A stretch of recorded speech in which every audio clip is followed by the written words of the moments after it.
Hey, how you guys doing? What are you missing? What's up, guys? It's Tuesday, July 29th. Just sneaks up This on you. It does, man. This show just pops up. We're like in the Boom. middle of work and we're Live. going live. Bam. Yeah, so all right, so what are we talking about today? We're covering aluminum.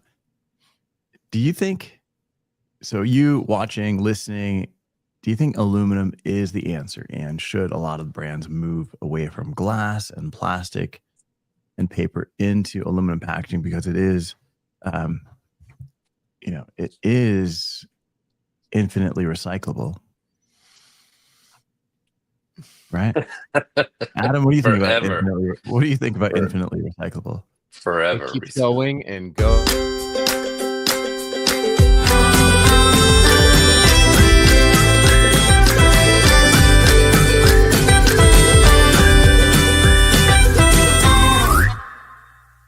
Going and going forever and ever. It's going. Nothing outlasts aluminum. It keeps going and going and. That's right, forever and ever. Didn't we get permission to call it aluminium? We did. Only when we're eating chicken tikka masala. Only time we can say aluminium. It's so Indian. It's the most British thing about us. All right, guys. Delicious. So, new article on BBC talking about aluminum kind of taking over and being the hero. Yeah, speaking of British.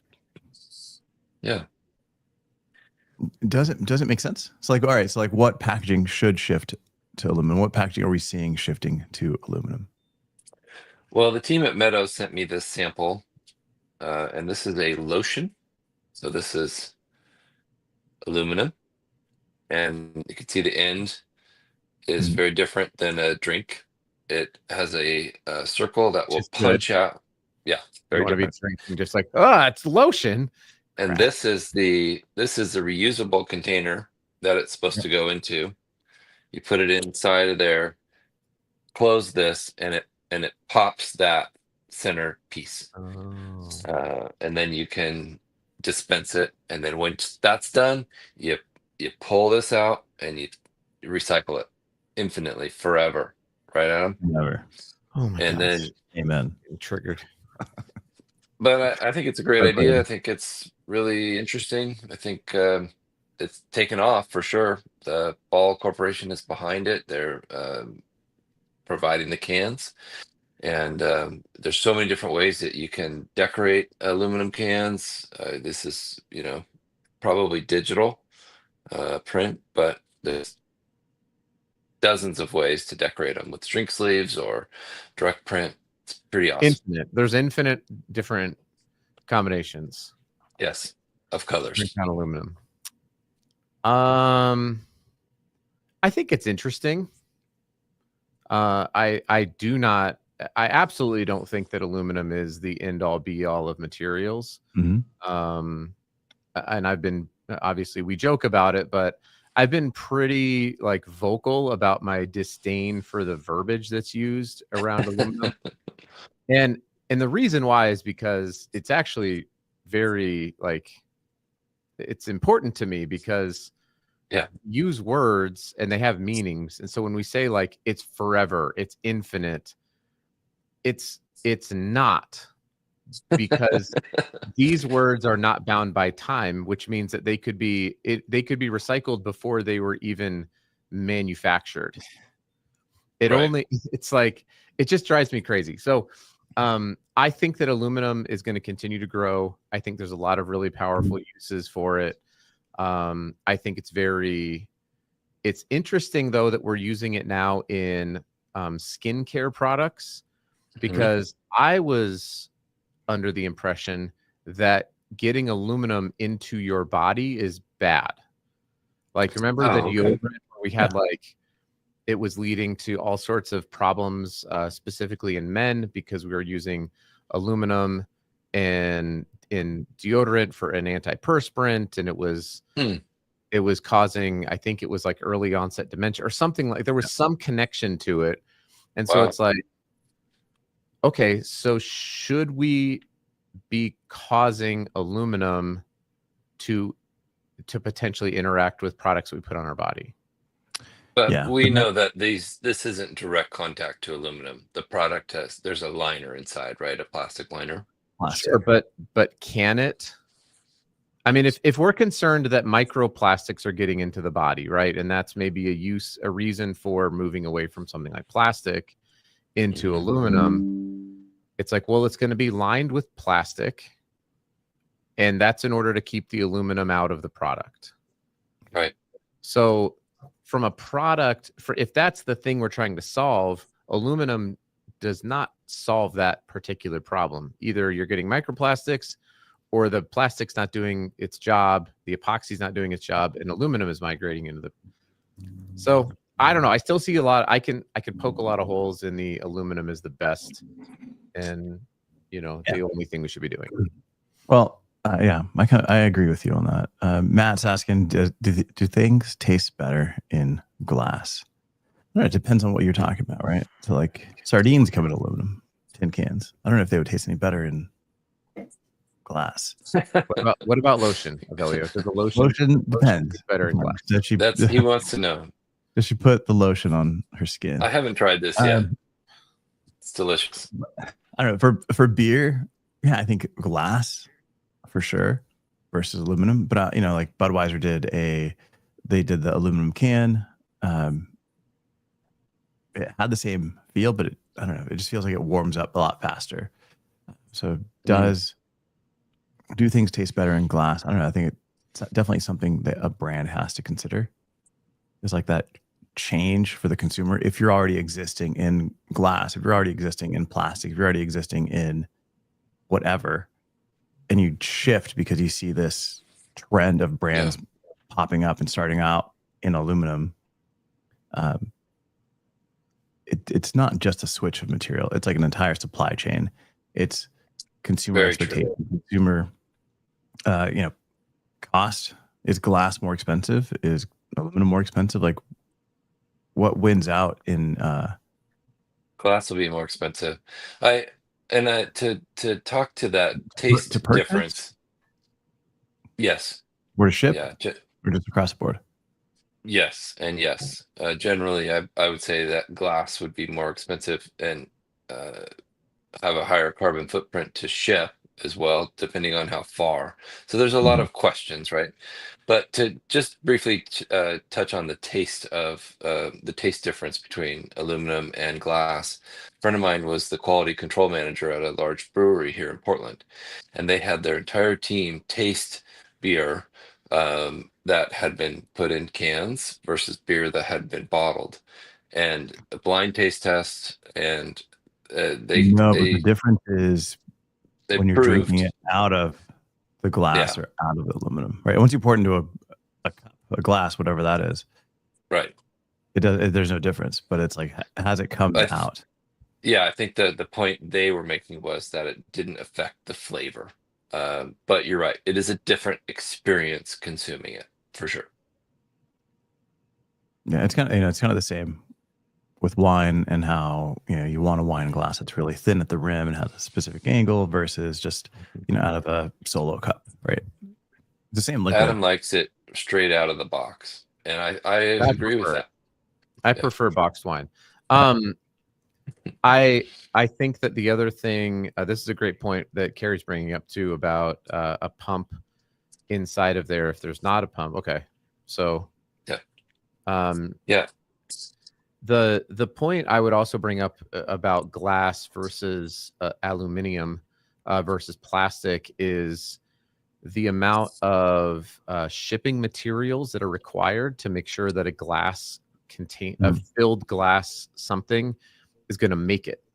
It's going to take a lot more secondary and tertiary packaging to ensure its successful transportation versus aluminum or plastic. And you start getting into like shower type products, and you have to stay far away from glass. Don't even consider. I only use glass in my shower. Yeah. And there are people who think about it. Like I've had to talk brands who are like, oh, we're thinking about moving to glass from plastic. And I'm like, not in the shower, you're not. That's a terrible idea. So, and even aluminum, I don't know. Is that I mean, obviously it's not going to break, but I think plastic is still going to rule the shower and bath products. Or you can go like, the route of Dip. Yeah. Dipalready.com. You can go check those guys out, and they do a packaging-free soap, conditioner, shampoo. They do just, dry bars. And that was kind of a trend. I think a lot of the brands were kind of shifting that way also. Bar soap seem to be really growing. Yeah, it's like, it comes in quick paper wrapper that gets recycled, and then you're with this bar soap. Yeah.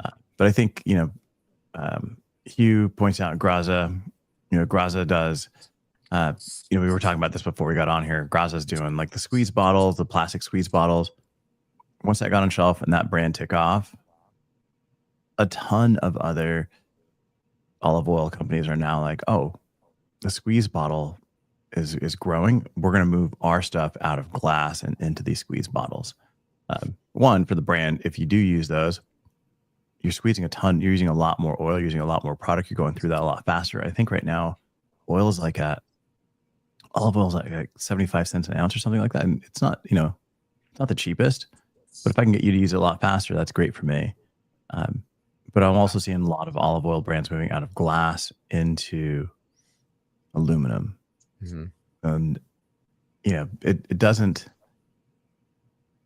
make sense necessarily. Yeah, there's a trend, but like what do the customers really want? Yeah, I mean, the biggest thing for aluminum is people know what to do with it. It's easy to dispose of at the end of its life. It has value at the end of its life. That's it. That's the key. It's widely recyclable curbside, whereas like glass is not. There's a lot of municipalities that don't take glass curbside. There's a lot of things you have to do to make your plastic ready to be recycled. Aluminum, you take the can and you put it in your curbside recycle bin. It's probably going to get picked up and recycled because there's value to it. So it's the most valuable. Yeah, the most valuable material in a MRF, according to the ones I've visited. Yeah. So what? All right. So what products are out there right now that should move into aluminum? Like if you could move something into aluminum right now, what would it be? I like the trend of the ready to drink, like the cold coffees. I think that's a neat idea for beverages. Beverages are an obvious win in aluminum. Yeah, I mean that one's pretty good. There's just looking at Clayton Gahn's comment here. Some OTC medicine brands like Wonder Belly also using aluminum bottles instead of regular HDPE for their tablets. That's pretty interesting. Yeah, like. But then I posted a video about this lady that was cooking, and she used a product that was in aluminum can. It was olive oil refill, and it, or at least that's what she thought it was, but it was actually not a food product. It was an olive oil flavored or scented skincare stuff. So this is where it becomes very dangerous, right? She made this beautiful meal, and then her daughter read the can, and it's like, oh, we can't eat this. This isn't food, and she was just devastated. Yeah, but some people are stupid, right? You can't fault aluminum for that. No, you can't. I think that when I think, because this is a great question, right? And I'm thinking through like, okay, what products would I want to have in aluminum? And the biggest thing that I get to is like, yeah, but I still want to see the product. Right. So, like take milk, for example, or, creamer or something like that. It's like, yeah, but I don't necessarily want my coffee creamer in an aluminum container. Could it? Yeah. I don't know. I guess like the Tetra Packs you could replace and put into it, but so like a cool thing I saw from the agency Pearl Fisher years ago was that they did a butter in aluminum, and what was cool there was like it was actually you could reuse that tin as like a butter dish, right? Which was kind of cool. if you're using, if you use a butter dish, like that was kind of cool. There's like a reuse there. You could recycle it. You can buy a new one. Like you could refill it with whatever butter you wanted. And from that, it's like you can shape it and mold it into anything you want that communicates X about the brand. So going to your creamer idea, if you don't have to shape it like a bottle. It could have a little, kind of like a spout at the end to give you not make it like a full pitcher, but visually give you that pitcher feel. And all of a sudden now it feels like a little bit different. Like you can emboss right in the mold. You can create these textures in there that do benefit that consumer experience. And it makes it feel more like a vintage, classic, authentic, like creamer container. Or you can go with, making it feel a little bit more futuristic. Aluminum is really flexible based on design and shape, right? So like the overall structure can communicate something, which is really nice, right? Like you can do that with paper, but it's just in print. Otherwise, it's just the typical normal shapes. What about this one, Avelio? What about cereal in a reusable aluminum? Think about it, right? Like if you could just buy the LDPE bag of cereal and you had your own oh yeah, that's fun. You had your own like aluminum kind of container in your house. Yeah. You could just take it, stick it in there, and then it had a little top. So because we have these in our house, but they're plastic, you could probably do that out of aluminum. Yeah. And that could be kind of cool. Yeah. I've got the plastic ones. They're like rectangular base and you pop the little front and you pour them out. Yep. Why do they have to be rectangular? Why can't we go square? Why can't we change that shape? Go a little tall, And they could be like collectible, like really cool prints on them and stuff. That'd be neat. Yeah. Yeah. Okay, General Bill, you're up. Yeah, let's go, man. Looking at Hugh's comment here, seeing Graza selling the olive oil refilled in aluminum cans. So the aluminum cans for Graza are used to refill the squeeze bottles. But we've had, some people feel one way, some people feel a different way about Graza. I vowed not to buy Graza because of the packaging. I'm an olive oil snob, but I bought Graza because of the packaging. I'm never buying that packaging. I'm never buying that olive oil because I know the whole idea here is the packaging. It's like driven by packaging only, right? And it's all the product. Idea. It's good. It's not great, but it works, and it's like super great. Cheap. It's Graza. It's not great. It's Graza.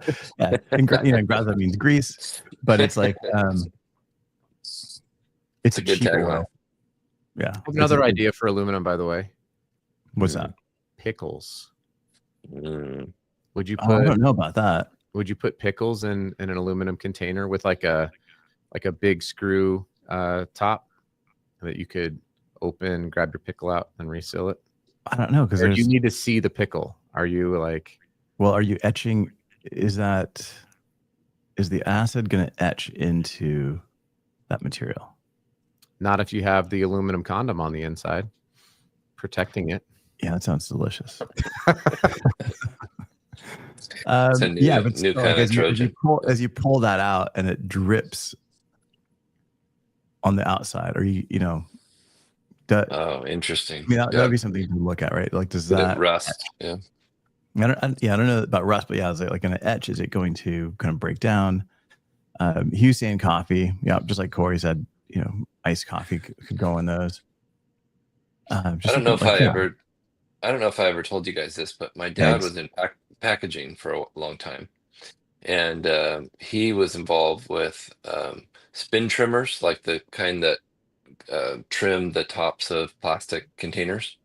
And one of his customers went from glass to plastic for pickles, and they didn't have the seal correct or something, and the whole lot went bad. Yeah. So I think, and that's something we need to be cautious of, is the coatings on the container. Even if it's aluminum and it's a can and it works good, how's the product going to react with the liners? Yeah. Yeah. I mean, Tom brings up that same point, right? Yeah. would the pickle break down the aluminum. But is that any different than creating a barrier for anything else? Like, Sucker Punch puts theirs in a stand-up pouch. Mhm. You have to create the barrier properties for it, right? Yeah. Whatever type of plastic you're going to use. I think that's probably why glass is so prevalent, is because it's just known. You don't even have to test it. If you're a new emerging pickle company, it's like, well, you put your pickles in a glass with the vacuum seal lid, and you're good. Well, it's like that one trick pony peanut butter that we talked about, right? It changed. They did it upside down, and then they did like the opaque colored plastic, right? Like, I think pickles is kind of the same, where you want to see the product. Like, if you went to an opaque pickle container, I don't know how well that would do. I mean, One Trick Pony is it's growing, and I think this is kind of the same thing as Graza. It's a startup. It's growing because it goes from zero, so there's obvious growth. Other brands will look at it and go, "Oh, that is growing in our space. Now let's move to an opaque peanut butter container," and then it doesn't work. Pickles, if you went to like an opaque container, if you were a startup and you were launching in this, I hate pickles, so I'm the wrong consumer here. If you guys are pickles, do you want to see the pickles, or would you be okay with an opaque container that has a label on it that just says pickles? I don't ever buy a pickle and I'm super glad that I can see the pickles. It's just because you can always see the pickles. There's no pickle packaging that's not in a clear plastic or a clear glass that I can think of. So, but I've never, but like, they're not appealing. It's not like, but they're different, but they're different colors. Like, the pickles themselves look different. Yeah, and you can see the brine and all that kind of stuff, but it's like, it's not like so salsa. If you couldn't see that, would you be like, I don't know. I've never, you know what? Let's third product idea. Let's start selling pickles, take home trays. What was the other thing we were going to sell? I can't tell you. You were going to make something trademarked. Horrible idea. Clayton Gone saying brands like Nuri and Slate start putting their ready to drink protein coffee and chocolate milks in aluminum cans. That's the future, right? Protein in everything. Yeah. Yeah, I think there's protein water, right? Like, it's gotten ridiculous. Yeah, what about protein and probiotic and protein pickles? Yeah, protein pickles would be amazing. Oh, that's a great idea. If I could just eat like one pickle and get 200 grams of protein, just like in the morning, just that's a pickle breakfast. That's the next product. I don't know, but there's also been like a bunch of brands moving into like pickle and creatine pickles. Creatine. Protein and creatine pickles. Yeah. But like, brands moving, like going off of Clayton here, brands moving into Tetra Pak. Like, Tetra Pak has aluminum in it as well. What if the pickles were aluminum? Is that okay? No. That's gross. Because then you get micro metals. That's right. Micro metals in your testicles. It's not good. I do think this aluminum trend is going to take off, and I think it'll be really interesting to watch it. Do you think it's taking off, or do you think it's going to plateau but slow grow? Because I feel like it's expensive going. Yeah, but it's expensive. It is. There's minimums. There's all sorts of stuff. Yeah, and it's usually startups, right? That are well-funded startups. They can afford to do this, and their goal is to grow and sell, and then let that be somebody else's problem. And they don't necessarily end up being profitable. Be unique. Yeah. So you'll see a bunch of those, and that's when you'll see the established brands going, all right, let me dip my toe into this. Let's try this, and then realize that it doesn't make sense. Avelia, you work a lot in health and beauty. Do you see growth in aluminum there? I am not seeing a lot of. I do makeup, right? So when it comes to beauty, makeup, obviously. Cosmetics, but not not vitamins and Oh yeah. I mean, that kind yeah, of more stuff. like cosmetics, that kind of stuff. Um, you're seeing like people getting away from aluminum in different components, and I think it's kind of the same thing of people don't want aluminum in their bodies, but there are startups that are popping up that are doing aluminum in their makeup. But again, it's startups. Reusable packaging. Yeah.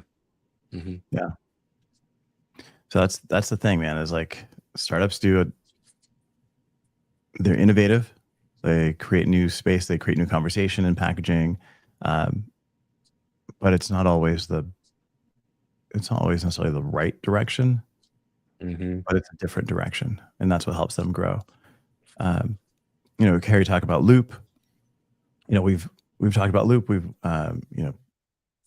That's like the stuff that you return. So if you buy a $3 container of oatmeal and you pay $11 for it because you're renting the container, and then when you return it, they give you that money back. That kind of stuff. I don't know that consumers aren't necessarily ready for that. I don't know that Loop actually worked. I think we talked about this, right? Where Loop was kind of struggling to. Yeah, it didn't really take off in the US, but it's been successful in France, Japan. But yeah, you're right. Yeah. People didn't like it here. No. Or it wasn't. Yeah, or maybe it wasn't. There was an education factor.